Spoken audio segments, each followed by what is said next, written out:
Come November 22nd, boxing fans have an early Christmas with the Ring 4 card. You have David Benavidez versus Anthony Yarde, Devin Haney versus Brian Norman Jr., Bam Rodriguez, Abdullah Mason versus Sam Noakes. You have all these fantastic fights, which is the co-main I'm looking at.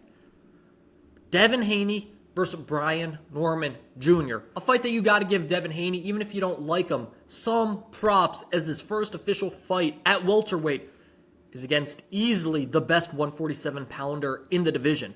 Brian Norman, and the dude that everyone was angry at Boots Ennis for not staying at 47 to fight. That's who Devin Haney's taking on. But when you look at that fight, there's really two ways this fight can go. And in theory, it can either go an action-packed, fun, incredible fight back and forth, or it can be an extremely boring fight, and boring in a sense that I'll explain. But there's really only two ways this fight will go, and we'll have to see it play out on November 22nd. But let me expand on that point. But before I do, I'm Luke Backman of the Never Drop Podcast. Make sure you like, comment, and subscribe. Let me know who you have in the fight, Devin Haney or Brian Norman Jr. So looking at it, interesting or boring? That's how we'll label it. Let's talk about the interesting part that this fight could be. Interesting, action-packed, incredible fight. That's if Brian Norman Jr. lands something early. Brian Norman Jr., we saw the power against the Japanese fighter earlier this year, potential knockout of the year contender. We've seen the power with Brian Norman Jr. If he's able to land something on Devin Haney, a Devin Haney that, again, 2 fights ago was down on the mat 3 times against Ryan Garcia, obviously the whole PEDs and everything clouded that and was ruled a no contest. We didn't see much in his last fight against Jose Ramirez. If Ryan Garcia doesn't lose on that Times Square card, we're talking about Devin having the worst performance. Just truthfully. A lot of moving around. Seemed like he didn't want to get hit. Got, a little active in the later rounds. But again, it was just, okay, let me just get myself to the decision. That's how it felt. So for Brian Norman Jr., if he lands a left hand, a left hook, anything of consequence in those early rounds, it's going to be an exciting, action-packed fight. Not because I'm saying Devin Haney would get knocked out or knocked down. I'm saying that because I think Devin Haney, that might turn it into a firefight. And people might say, oh, why would Devin do that? We've seen Devin in back-and-forth battles before. Think about the Lomachenko fight. I know some people are going to say he didn't win against Loma. Take all the winning away. That was a great back-and-forth battle. That wasn't a Devin Haney that was moving around the ring, jab, and move. No, that was a Devin Haney in there, exchanging, going toe-to-toe with Loma. That's a fight that was incredible, right? That's an exciting, action-packed, incredible, interesting fight. The first option.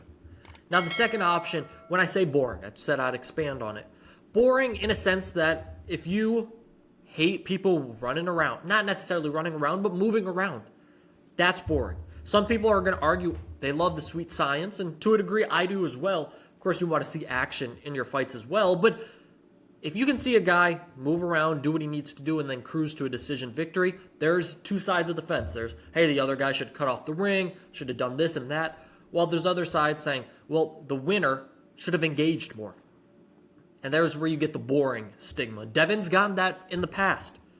Devin has definitely had that stigma on him along with Shakur Stevenson, mainly because when they were at 135, they were being compared to, hey, Tank Davis who's knocking people out.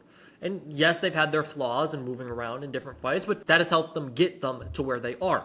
So boring in a sense that Devin Haney can just outbox Brian Norman Jr. I heard Dan Canobio talk about this on Inside Boxing Live, how at first, when this fight was made, everyone was saying, Norman knocks Devin Haney out easily. Now, as we get closer to the fight, everyone's saying Devin is just going to outbox Brian Norman Jr. So, what's it going to be? We talk about Devin outboxing. One thing about it is Brian Norman Jr. does have a 1-inch reach advantage, so it's not like Devin has the reach advantage, is just going to use that, all night. That's not going to happen. I think for Devin Haney, the smart thing is to outbox. I mean, we haven't seen a Brian Norman Jr. complete performance.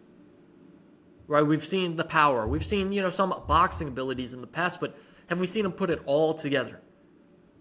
I don't think so. And against Devin Haney, say what you want about him, the dude is one of the most skilled boxers on the planet. He can jab and move all night long. How long would it take Brian Norman Jr. in the ring to realize, I have to go after this guy? I have to. And it might lead to 8, 9 rounds of, geez, this is boring.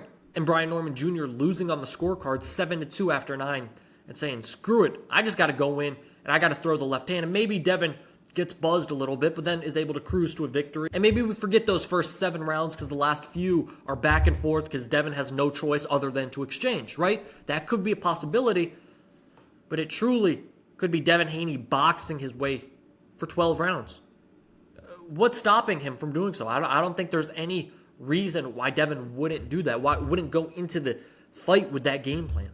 I don't see why him and his father, Bill Haney, wouldn't just say, let's outbox Brian Norman Jr. Let's make him use his feet. We think we're faster. We think we have better footwork. Use that to our advantage. I 1,000% think that's what Devin Haney is thinking in his camp and they're strategizing for. And for Brian Norman Jr., he's got to be thinking that Devin Haney is thinking like that. Okay, so how am I going to cut off the ring? How am I going to get him to certain positions where I can throw this left hand? See, it works both sides.